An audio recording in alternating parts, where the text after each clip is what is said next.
Of grave public importance. एक तो हमारा अटैचमेंट ऑफ टीचर्स और दूसरा एक सीटेट का इशू जो है।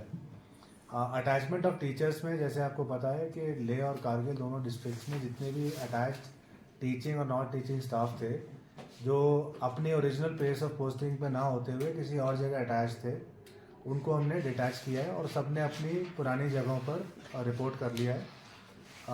इवन मेडिकल केसेस जो थे उसको वो भी रिपोर्ट कर गए हैं। मेडिकल केसेस को और जो आपके जेन्युइन ग्रीवेंसेस वाले केस हैं उसके लिए कमेटी बना दी गई है जो उन केसेस को सबको देखेगी और only on merit when it is found तब उनको जो है उस पर एक डिसीजन लिया जाएगा। ये जो अटैचमेंट हुए थे ये सारे बड़े एडहॉक मैनर में हुए थे और उसमें कोई मेथड नहीं था। कई बार देवर कंप्लेंट्स ऑफ फेवरेटिज्म और स्टूडेंट्स के वो हित में वो चीज़ नहीं थी, इसलिए डिसीजन लिया गया है। दूसरी चीज़ कही जा रही है कि कुछ ऐसे स्कूल्स हैं जो क्लोज्ड हो गए हैं इसलिए उनके टीचर्स को अटैच किया गया था। तो ये जैसे मैंने कहा है बड़ा ad hoc way of doing things है। उसके लिए परमानेंट मैकेनिज्म जो हम निकाल रहे हैं, we have already done that exercise for Leh. Kargil का भी हम अगले 1-2 दिन में कंप्लीट कर लेंगे कि जहाँ पर स्टूडेंट्स का एनरोलमेंट बढ़ गया है क्योंकि वो या तो स्कूल बेटर परफॉर्म करने लग गया है या वहाँ के किसी तरह से वहाँ naturally number of students increase कर गए हैं या कोई प्राइवेट स्कूल आसपास बंद हुआ उसकी वजह से बच्चे वहाँ आ गए हैं। तो जहाँ पे भी students have increase the number वहाँ पर जो है हम वर्कआउट कर रहे हैं कि कितनी वहाँ पे पोस्ट और चाहिए।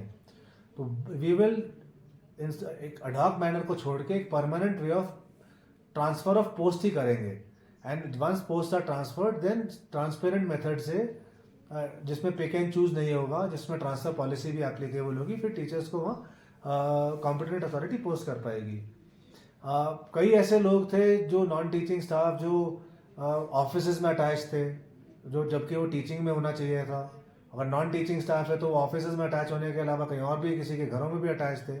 तो इस प्रथा को बड़ा सीरियसली लिया गया कि ठीक प्रथा नहीं है। जो टीचिंग और नॉन टीचिंग स्टाफ है वो केवल बच्चों के लिए है और बच्चों की एजुकेशन को इम्प्रूव करने के लिए, इसलिए स्टेप लिया गया। एंड जैसे मैंने बताया कि जो पूरा प्रोसेस है ऑफ अटैचमेंट उसमें पिक एंड चूज है, उसमें then there is no policy that is followed. Otherwise transfer की पॉलिसी है जिसमें कोई क्वेश्चन कर सकता है कि भाई आपने किसी एक आदमी को फलां स्कूल से फलां स्कूल भेजा है तो वो पॉलिसी का उल्लंघन आपने किया है। Somebody can question it but attachment is a very ad hoc mechanism of HR management. तो इसको एक कॉल लेते हुए फॉर प्रॉपर HR मैनेजमेंट उनको डिटैच किया गया है। एंड अब हम जहाँ पर भी ज़रूरत होगी ज़्यादा टीचिंग नॉन टीचिंग स्टाफ की, वो स्टडी उन्होंने ले की कर ली है, कारगिल की भी 2 दिन में हो जाएगी। तो हम पोस्ट ट्रांसफ़र करके वहाँ एक्चुअल लोग भेजेंगे। तो इसमें बच्चों की पढ़ाई जो है हमारा पूरी वो रहेगी कि बच्चों की पढ़ाई किसी भी तरह से हैम्पर ना हो। दूसरा इशू जो हमारा आ रहा है वो है हमारे टीचर्स रिक्रूटमेंट चल रहा है जिसमें हमारे टीचर्स जो हैं वो 1st to 8th तक पढ़ाने के लिए टीचर्स को, हमारे जो प्रथा रही है शुरू से, वो 1st to 8th तक को पढ़ाने के लिए टीचर्स का रिक्रूटमेंट होता है। RRs में लिखा हुआ है सीटेट क्लियर किया होना चाहिए।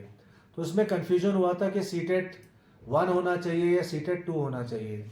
ना सीटेट 1 जो है वो केवल 1st to 5th तक के टीचर्स जो बच्चे हैं उनको पढ़ाने के लिए टीचर्स का होता है और 6 to 8 तक जो है उसमें सीटेट 2 होता है। यहाँ पर ऐसा कोई डिस्टिंक्शन नहीं किया गया। Teachers can are liable to move from 1st to 8th anywhere. उसके लिए गवर्नमेंट ऑफ इंडिया की और NCTE की गाइडलाइंस बड़ी क्लियरली कहती हैं कि 1st to 8th तक अगर वो टीचर पढ़ाएगा और उसका आप रिक्रूटमेंट कर रहे हैं तो उसको सीटेट 1 और सीटेट 2 दोनों क्लियर करने होते हैं। तो हमने ये क्लैरिफिकेशन अब जो सबऑर्डिनेट सर्विसेज बोर्ड है उसको भी दे दिया है, SSRB को, and they will be conducting the exam shortly. तो ये सीटेट एग्ज़ाम जो है हर 6 महीने होता है। लास्ट भी हमारा अगस्त में किया है भारत सरकार ने, जिसने 127 बच्चों ने लद्दाख के जो है उसे क्लियर किया है। सो ये लोग भी एलिजिबल हो जाएंगे may be if not in this round of exams, in the next round of exams. तो जो भी किया जा रहा है ये it is in the benefit of children. आप बच्चों को हम बच्चों को अगर भारत सरकार की गाइडलाइंस कहती हैं कि उसको सीटेट 1 and 2 दोनों क्लियर किया होना चाहिए तभी वो 1st to 8th पढ़ा पाएगा, तो उस नॉर्म को हम रिलैक्स करके और कोई not a level playing field create नहीं कर सकते हैं। तो for a level playing field it is better that we follow what is in best interest for the children of Ladakh, because they are the future and they need to be served by the best teachers who are most qualified and as per the guidelines of government of India. So ये दो issues पे मैं आप लोगों को brief करना चाह रहा था. कारगिल, हाँ. कारगिल देयर वाज दिस कि वहाँ पे कंसल्ट नहीं किया गया है इस तरह से यूटी एडमिनिस्ट्रेशन के उससे कारगिल में देखिए इतने सारे अटैचमेंट हो रहे थे, 293 attachments. Some of them are outside the state, outside the UT.